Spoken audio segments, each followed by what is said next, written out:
I'm confident that we can all agree of how important mindset is in so many areas of our lives. You can't log on to your social media network, whether it's Facebook or Instagram or your email or Twitter account, without seeing something pertaining to mindset, and it usually is associated with financial success and or the lack thereof. There have been many, many books written on the subject, some of which I'm pretty sure you're familiar with. Robert Kiyosaki, the author of Rich Dad, Poor Dad, was a book about mindsets. Napoleon Hill was the author of Think and Grow Rich, which is a book about mindsets. Dr. Daniel G. Amen, he was the author, or is the author, of Change Your Brain, Change Your Life. Rhonda Byrne is the author of The Secret, The Law of Attraction. So when we talk about mindset, we always somehow arrive at mindset being the root of your successes and or failures. So why then would we not take a look at your mindset as it pertains to your relationships, the success or the lack thereof? If you look over the body of work for your relationships, if all of them to this point have failed, then it's probably time to take a look at your mindset.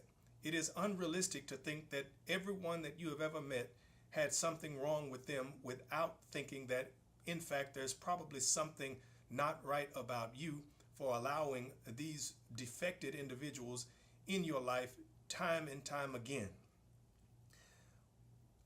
I don't mean to sound as though I'm blaming you for any failed relationships. I just want you to consider the mindset that you carry into your relationships, whether they are positive, whether they are negative. When we say mindset about relationships, if I'm talking to women, I'm asking you, what is your mindset about men? Is it positive? Is it negative? Do you see men as smart or somewhat intellectually inferior? Do you see them as trustworthy or having trust issues? Do you have basically a low opinion of men or most men, which means you would expect your relationships to fail at some point? If you do not have a success-oriented relationship mindset, then a failure mindset is the absence of the success-oriented relationship mindset. Yes, your mindset runs deeper than your religion, deeper than your political views. Your mindset runs a lot deeper than what your college degree would suggest. You have all those things in place, but there's something going on with you with regard to relationships where you have a mindset that is keeping you from fulfillment, keeping you from that type of a relationship where you feel as though you're getting what you deserve. Do you have a marriage mindset? Now, the definition of mindset is an established set of attitudes. Those attitudes are derived from your belief system, the way that you think about yourself, the way that you think about other things and other people, the way you respond or deal with points of contention, as we mentioned in one of the other conversations on #relationships. It's not really until you reach that point of contention, when you reach the area where there's some level of controversy, or it could be something as simple as your mate disagreeing with you, that the truth about your mindset comes out. What do I mean by that? Well, I want you to know that if you're not aware, I want to make you aware that there is something about the way that your man perceives you.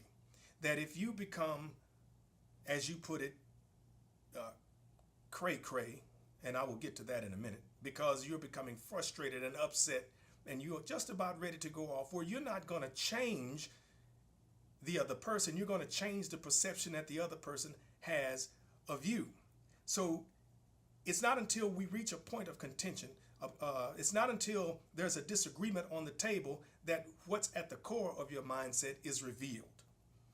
So it's not the shape of your behind, sisters, that makes you special. It's not how pretty you are when you smile. It's not how much money you make or what kind of car you drive that actually makes you special. No, it's not the shape of your body. It's the shape that your mind is in. That this is what sets you apart from everyone else. But now when you say that you can be kind of crazy, I want you to not to look at that as that's something complimentary, because it's not. Crazy, or cray, as you put it, is not cute. Somehow it has become popular to say this as though it is a compliment, as though it goes along with the phrase crazy, sexy, and cool, but it does not. No, crazy is dysfunctional. Say it with me. Crazy is dysfunctional. So if you say that you're crazy, to me, I'm just going to have to go the other way. And I would suggest to you that if a man tells you that he can be crazy, you need to go the other way too. It's not a good idea. Crazy used to mean fun-loving. So when Prince and the Revolution, God bless my brother, when they wrote "Let's Go Crazy" back in 1984, that was more of a celebratory, context to use the word crazy in. Now, if we can agree that success is a mindset, which means that failure is a mindset, and the absence of the successful mindset is a failure mindset, then we can agree that poverty and wealth and poor health, happiness, these are all mindsets, which means if you are single, is it because you have a single person's mentality? Or if you are married, do you have a single person's mentality while you are married?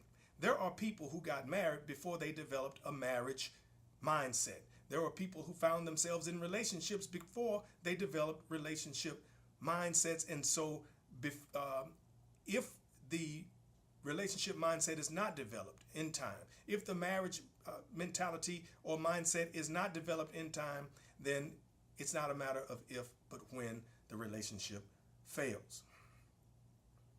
Now, we have a lot that we have to discuss, but I'm going to leave the conversation right here because I wanted to just lay the foundation for what we're going to talk about.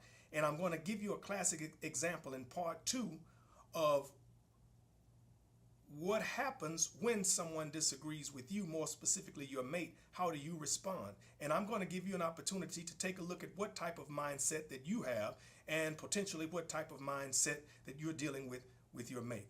And remember, as always, I'm only here to help. I want for you what I want for myself. I want you guys to be happy. I want you to be healthy. I want you to live a life of longevity and fulfillment. But more important than all these things combined, I wish upon you many, many blessings. Looking forward to your response. And I'm also looking forward to part 2 of your relationship mindset. My name is Jay Jackson.